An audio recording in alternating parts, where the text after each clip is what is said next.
Est-ce que tu t'es déjà plaint qu'il y avait un dos d'âne un peu trop haut dans ta rue? Alors sérieux, attends de voir ce que certains vivent. Je te parle là de routes qui sont creusées dans la montagne, sans barrière, avec parfois un fossé de plus de 900 mètres de vide juste à côté. T'as bien entendu, 900 mètres. C'est énorme. Aujourd'hui, on va parler des routes les plus folles, les plus extraordinaires et les plus dangereuses de notre monde. Et je te préviens, après cette vidéo, tu vas adorer ton petit confort et ton télétravail. Mais avant tout, je vous invite à liker la vidéo et à vous abonner. N'oublie pas aussi d'activer la petite cloche pour ne louper aucun autre épisode. Et salut à tous, j'espère que vous avez la pêche.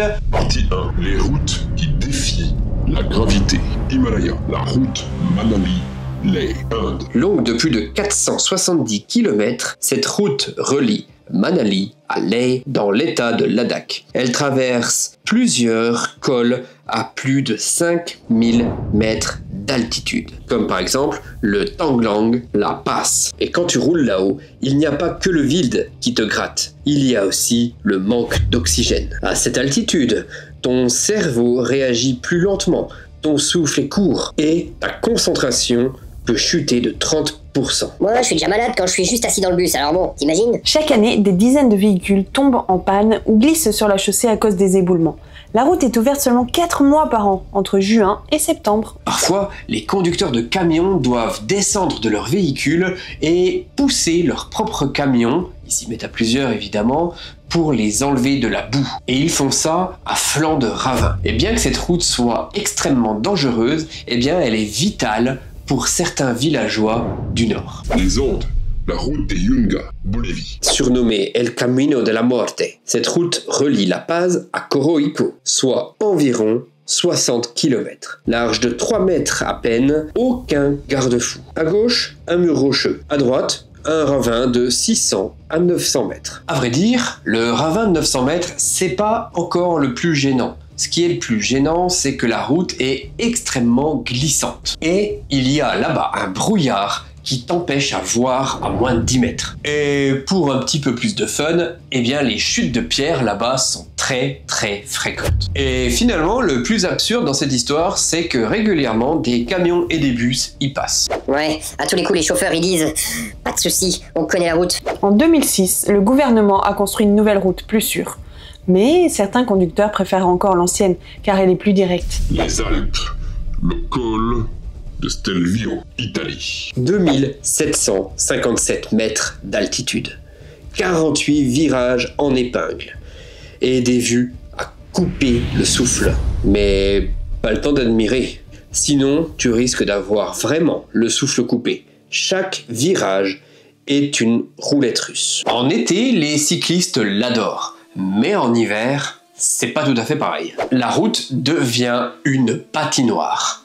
Et chaque année, eh bien, on recense des dizaines de conducteurs qui finissent dans les fossés ou dans les glissières. Les routes alpines enregistrent plus de 1500 accidents par an liés au verglas ou à l'excès de vitesse. Moi, j'ai pas de voiture. J'ai un plan, luge, Red Bull, et on verra bien. Partie 2. Les routes les plus tortueuses et étouffantes. La route de Goryeo, Chine. Cette route, creusée à la main dans les années 1970 par les habitants d'un village isolé. 1,2 km de tunnel directement dans la paroi d'une falaise. Bon, ils y ont mis quelques fenêtres ouvertes sur le vide. C'était en fait pour l'évacuation des pierres. Et peut-être pour la vue aussi, apparemment. Dans cette route, eh bien, il n'y a pas d'éclairage. Pas de ligne blanche à suivre.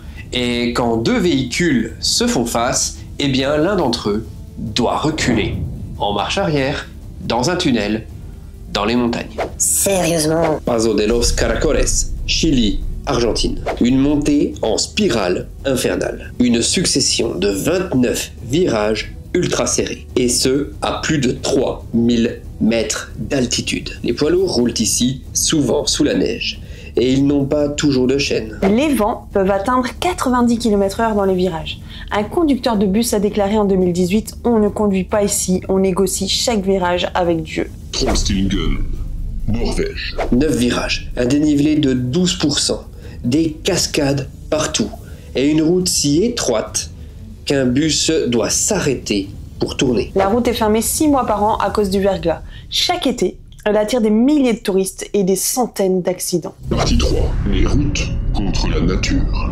Dalton Highway, Alaska. Une des routes les plus isolées du monde. 666 km, moins 30 degrés Celsius l'hiver. Pas de réseau, pas d'ambulance et des camions de 40 tonnes lancés à fond sur une piste glacée. Là-bas, si tu tombes en panne, t'as 2 solutions. La première, attendre. La deuxième, devenir trappiste et t'installer ici. Zoji, La Passe, Inde. 3528 mètres d'altitude. Route stratégique reliant le Cachemire à Leh. Mais chaque hiver, elle devient invisible. Brouillard, neige, vent. Les véhicules s'enlisent parfois pendant plusieurs jours. Des convois militaires empruntent cette route sous escorte. Même les conducteurs expérimentés refusent de s'y aventurer sans chaîne. Karakoram Highway, Pakistan, Chine. 1300 km de paysages somptueux, mais traversés par des rivières, des glissements de terrain, des ponts branlants. Et malgré ça,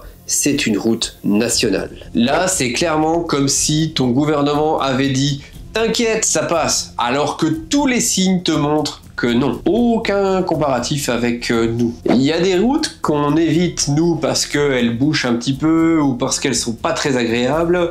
Et il y a d'autres personnes dans ce monde qui sont obligées de se mettre en danger sur les routes et qui le font chaque jour. Donc dans cette vidéo, on leur envoie beaucoup de force parce que sincèrement, c'est quand même incroyable.